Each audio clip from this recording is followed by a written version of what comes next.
জনরব media, জনতার কথা বলে। নমস্কার, জনরব মিডিয়া থেকে শুক্লা গাঙ্গুলি। আমরা কখনো চিন্তা করেছি মেডিকেল কলেজে যারা পড়ছে তারা কিভাবে থাকে, কিভাবে আস্তে আস্তে চিকিৎসক তৈরি হয়? সেই কথা ডাক্তারবাবুরাই লিখলেন, অভিনয় করলেন, গান গাইলেন। চলুন আমরা সাংবাদিক সম্মেলনে জানি। ডক্টর চিন্ময় নাথ, আমার বাঁ পাশে আছেন ডক্টর সত্য চট্টোপাধ্যায়, তার বাঁদিকে আছেন ডক্টর অনন্যা ঘোষ, আমার ডান দিকে আছেন ডক্টর অদ্বিতীয়া দাস। আমরা চারজনই ডাক্তার। আমরা বিভিন্ন স্পেশালিটিতে প্র্যাকটিস করি ডাক্তারি, কিন্তু আজকে অন্য একটা বিষয় নিয়ে আপনাদের কাছে এসেছি এই সাংবাদিক সম্মেলনে। সেটা হচ্ছে আমরা চারজনই ক্যালকাটা মেডিকেল কলেজ বা মেডিকেল কলেজ বেঙ্গল যেটা আগে বলা হতো তার প্রাক্তন ছাত্রছাত্রী। আমরা এই মেডিকেল কলেজের যে জীবন, ছাত্র জীবন, ছাত্রী জীবন এবং যে তাদের যে ডাক্তারদের যে প্রথম দিককার যে লড়াই, সেটা নিয়ে একটা পূর্ণ দৈর্ঘ্যের কাহিনী চিত্র আমরা বানিয়েছি। যা বানিয়েছেন যারা, তারা সকলেই ডাক্তার। ডক্টর সত্য চট্টোপাধ্যায়ের নির্দেশনা, ডক্টর অভিক ঘোষ যিনি এই সিনেমার মূল যে উদ্যোক্তা এবং কনসেপ্টার, আমি ডক্টর চিন্ময়নাথ, আমি যে কাহিনীকার এবং চিত্রনাট্যকার, ডক্টর অনন্যা সঙ্গীতজ্ঞ এবং ডক্টর অদ্বিতীয়া অভিনেত্রী।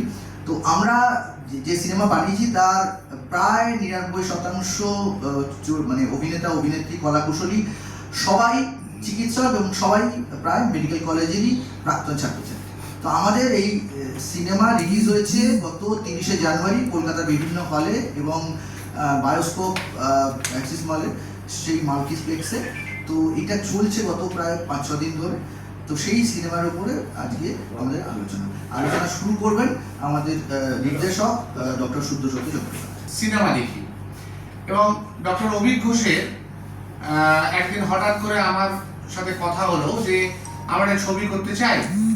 চিন্ময়টাকে আমি বলেছি স্ক্রিপ্ট আর গল্প লিখতে, তুই কি ডিরেকশন দিতে পারবি? মানে ডিরেকশন দিতে পারবিটাও জিজ্ঞেস করে না, আমি অনেক এভাবে বললাম তোকে ডিরেকশন দিতে হবে। এবং অভিকের যেটা ব্যাপার সেটা হচ্ছে আমাদের বহুদিন ধরে, মানে ধরুন বাংলা ছবি যদি আপনি একদম শুরু থেকে দেখেন, সপ্তপদী বা পরবর্তীকালে হাটে বাজারে বা আরো অন্যান্য যে ছবিগুলো যেখানে মেডিকেল কলেজের ওই সাদা রঙের বাড়িটা দেখানো হয়েছে, সেটা বহুদিন ধরে দেখানো হচ্ছে না। এবং মেডিকেল কলেজের উপর ছবি প্রায় 40 বছর হলো হচ্ছে না। শেষ বোধহয় যদি আমরা খুব ভুল না করি তাহলে হয়েছিল সাহেব। সেই জায়গা থেকে আমাদের মনে হয়েছে, বা ডক্টর অভিকের মনে হয়েছিল সেই সময়, যে আমাদের মেডিকেল কলেজে যেরকম 3 ইডিয়টস হয়েছে ইঞ্জিনিয়ারিং লাইফ নিয়ে, ছিচড়ে হয়েছে ইঞ্জিনিয়ারিং লাইফ নিয়ে, আবার 2 স্টেটস হয়েছে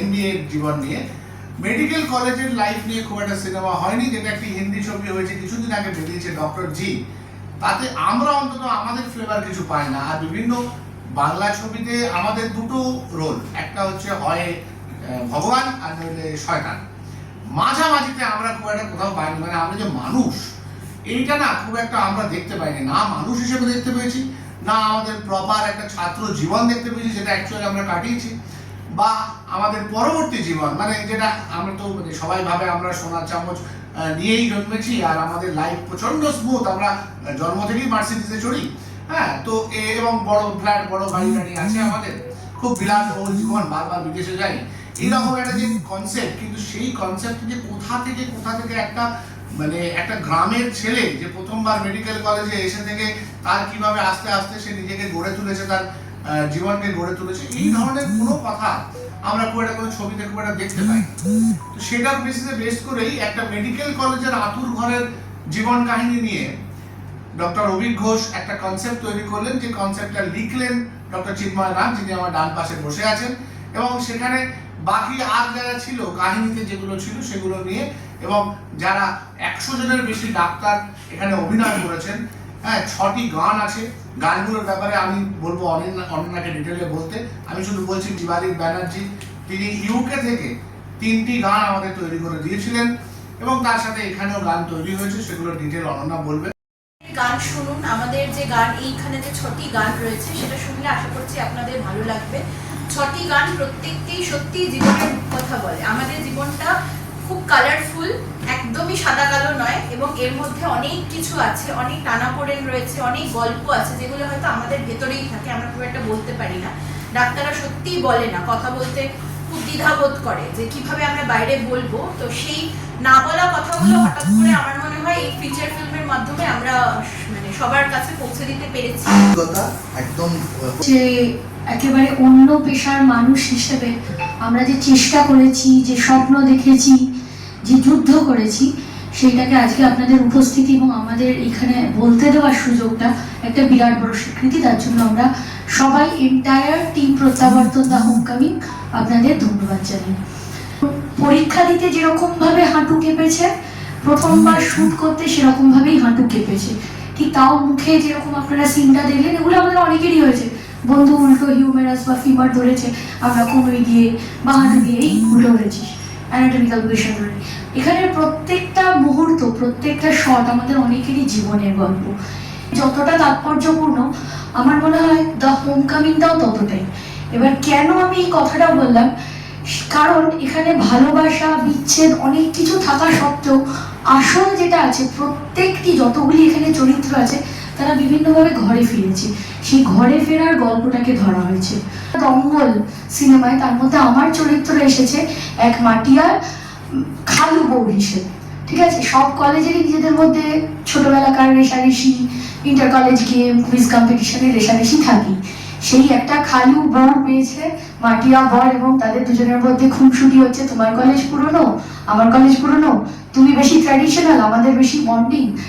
তো সত্যি কথা বলতে কি এক সেকেন্ডও মনে হয়নি অভিনয় করছি, তাই জন্যই হয়তো উতরে গেছে, কারণ অভিনয় আমাদের কারোরই জানা নেই। সেটা খানিকক্ষণের জন্য হলেও বাঁচতে পেরে আমি অভিজ্ঞতার কাছে, চিন্ময় স্যার আমার নিজের স্যারই ছিলেন কলেজে, সুতোদা আমার 3 ব্যাচ সিনিয়র, আর অনন্যা আমার 5 ব্যাচ জুনিয়র, ভীষণ ছোট্ট মেয়ে। তো এই সকলের কাছে আমি ভীষণ কৃতজ্ঞ। মানে হঠাৎ করে ফ্যামিলি আমরা চিরদিনই মাটিয়া, কিন্তু প্রত্যাবর্তন আলাদা আরেকটা ক্লোজ নিট ফ্যামিলি। যখন ডক্টর অভিক, সে আমার শুধু কলেজের জুনিয়রই নয়, সে আমার সহকর্মী হাসপাতালে। অভিক হচ্ছেন একজন প্রতিযোগী ইএনটি সার্জন, আমি অর্থোপেডিক সার্জন। তো অভিক একদিন এসে আমাকে বললো, আমি ভেবেছি কোনো রোগীর বিষয় নিয়ে কথা বলতে এসছে, তো এসে বললো যে এরকম, তারপরে বললো যে এরকম মেডিকেল কলেজের উপরে একটা গল্প লিখতে হবে। ও জানতো যে আমি একটু আধটু সামান্য লেখালেখি করি, তো বললো পারবে তুমি? আমি বললাম যে, তো প্রথমে আমার ভয়ই লেগেছিলো যে নিজের কলেজ নিয়ে লিখবো, সেটা ঠিক মতো ভালো করে হবে কিনা, ভালো করে প্রেজেন্টেবল হবে কিনা। তারপরে ভাবলাম যে একটাই তো জীবনে মানে সুযোগ পাবো নিজের কলেজকে নিয়ে লেখা। তো তখন লিখতে শুরু করলাম। ও আমাকে 3 মাস সময় দিয়েছিল, আমি 2 মাসে শেষ করতে পেরেছিলাম। চলুন ছবির ট্রেলার দেখে নিই। সামনের মাসের 3 তারিখে কিন্তু আমি কলকাতা যাচ্ছি। বাড়িটা কি করবি ঠিক করেছিস? কি করবি ভাবছিস? মোটামুটি সব ফাইনাল করে এসেছি, পিসিকে নিয়ে চলে যা। পিসি যাবে?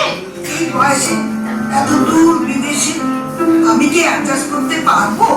মাসিমাকে বিদেশে নিয়ে যাবেন, 20 টাকা দিয়ে।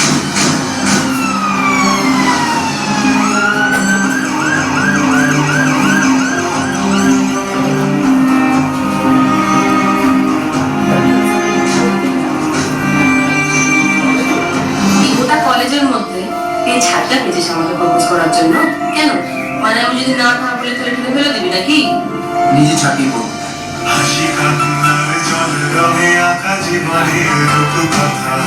সব তোর জন্য হয়েছে। আমি বলেছিলাম তোকে যে আমি এগুলো পারবো না। ওই জন্য এই মর্নিং দিনটাকে আজ আমি টেন্স দেখছি। নাটক হয় ভাই, নাটক হয়। হ্যাঁ, আজকেই হবে নাটক।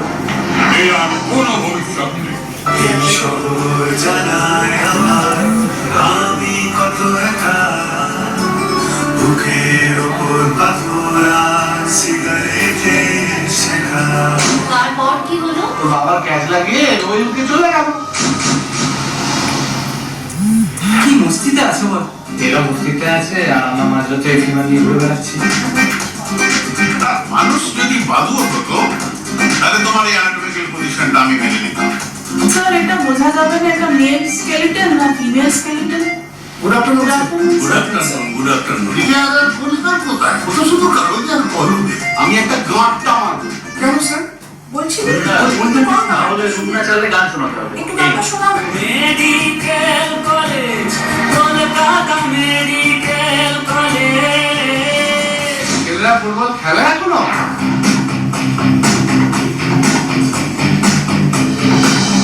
বাবা জিজ্ঞেস করেছো কবে কাটবে এটা?